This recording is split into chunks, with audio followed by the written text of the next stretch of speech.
बबलू हाथी सुबह सवेरे अकेले वन में टहलने के लिए निकला। वह अपनी ही धुन में चला जा रहा था। लगता था उसके दिमाग में कोई उलझन है जिसे वह सुलझाने की कोशिश कर रहा था। सड़क पर आगे बढ़ते ही उसके सामने चीकू खरगोश भागा। बबलू का पैर उसके ऊपर पड़ने ही वाला था कि चीकू जोर से चिल्लाया। उसकी आवाज सुनकर बबलू ने अपना पैर पीछे खींच लिया। कहाँ खोए हो बबलू भाई? कहीं नहीं, बस कुछ ऐसे ही सोच रहा था। किस बारे में? तुम जानकर क्या करोगे? शायद मैं तुम्हारी कुछ मदद कर सकूं। तुम तो जानते हो आजकल वन में कितनी चोरियां हो रही हैं, पर चोर का कोई अता पता ही नहीं है। इस बात को लेकर वन के सारे प्राणी चिंतित थे। वे वहाँ खुद को सुरक्षित महसूस नहीं कर रहे थे। अरे चीकू भाई, हम मजबूर हैं। हम चोर को पकड़ ही नहीं पा रहे हैं। वह बहुत चालाक है और अपने काम को बड़ी कुशलता से अंजाम दे रहा है। कहीं कोई सबूत ही नहीं छोड़ रहा।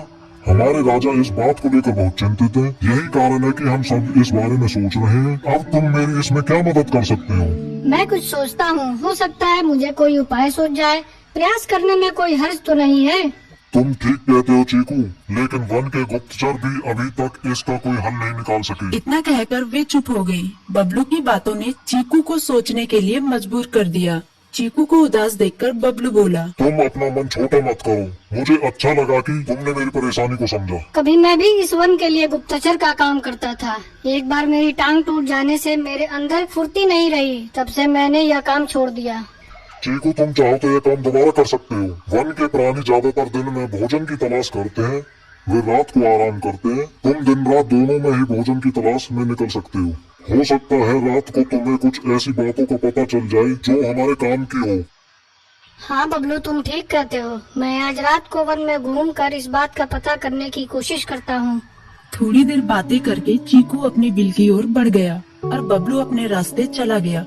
चीकू के दिमाग में अभी तक बबलू की कई बातें घूम रही थी। उसे समझ नहीं आ रहा था वह बबलू की मदद कैसे करे। दिन भर वह उसी उधेड़-बुन में लगा रहा। शाम होते ही चीकू कुछ सोचने लगा और वह चुपचाप बिल से बाहर निकल आया। चीकू की पत्नी ने देखा तो बोली, इस समय कहाँ जा रहे हो? बाहर खतरा है। खतरा तो सुबह भी रहता है, लेकिन खतरों से डर कर हम भूखे तो नहीं मर सकते। मैं बाहर घूम कर आता हूँ। इतना कहकर चीकू रात को बिल से बाहर निकल आया। कुछ दूर जाकर उसकी नजर बंकू उल्लू पर पड़ी, जो कुछ ही दूरी पर था। वह पेड़ की डाल पर बैठा अपनी गर्दन चारों तरफ घुमा रहा था। वह तेजी से पेड़ की एक डाल से दूसरी डाल पर उड़ रहा था। बंकू की नजर उस पर नहीं पड़ी थी। कुछ सोचकर चीकू पेड़ के पीछे से बाहर निकलकर थोड़ी खुली जगह पर आ गया और वहाँ से बंकू उल्लू को देखने लगा। बंकू ने चीकू को अंधेरे में भी देख लिया, पर उसने उसमें कोई उत्सुकता नहीं दिखाई और अपनी गर्दन चारों ओर घुमाता रहा। चीकू बड़ी देर तक बंकू की हरकतों पर नजर रखे रहा। वह थोड़ी देर तक खुले मैदान में खड़ा रहा, पर बंकू ने उसे देखकर भी अनदेखा कर दिया। उसने महसूस किया कि बंकू के आसपास चमकू चमगादड़ भी मंडरा रहा था। कुछ देर वन में घूमने के बाद चीकू अपने बिल में लौट आया और सुबह होने का इंतजार करने लगा। अगली सुबह बबलू उसी रास्ते में जा रहा था। रास्ते में चीकू उसका इंतजार कर रहा था। आज बड़ी जल्दी आ गए बबलू। हाँ, आजकल मुझे चिंता की वजह से नींद नहीं आती। कोई नई खबर है क्या? यकीन से तो मैं नहीं कह सकता, पर मैं तुम्हें ऐसे प्राणी का नाम बता सकता हूँ जो शायद चोरों की मदद कर रहा है। कौन है वो? बंकू उल्लू। इतना कहकर चीकू ने रात की घटना उसे ज्यों की त्यों सुना दी। इसे सुनकर बबलू का माथा ठनका। बबलू की आंखें चौंधिया गई। तुम ठीक कह रहे हो। मुझे आज रात बंकू और चमकू पर नजर रखनी होगी। इतना कहकर वे दोनों अपने अपने रास्ते चले गए। बबलू रात को अपने साथियों के साथ बंकू पर नजर गड़ाए रहा। उसकी संदिग्ध गतिविधियों को देखकर बबलू ने उसे उसके साथियों चंकी और संकी लोमड़ के साथ पकड़ लिया। बबलू ने सख्ती से पूछताछ करनी शुरू कर दी।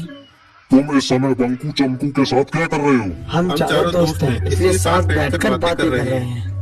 चमगादड़ और उल्लू की दोस्ती तो समझ में आती है, पर लोमड़ के साथ दोस्ती कैसे हो सकती है? सख्ती से पूछने पर दोनों ने अपना जुर्म कबूल कर लिया और सभी चोरियों के बारे में बताया जो उन्होंने कुछ दिन पहले वन में की थी। बबलू ने उनके चोरी का सारा सामान भी बरामद कर लिया। बंकू और चमकू को अभी तक समझ में नहीं आ रहा था कि वो इतनी आसानी से कैसे पकड़ में आ गए।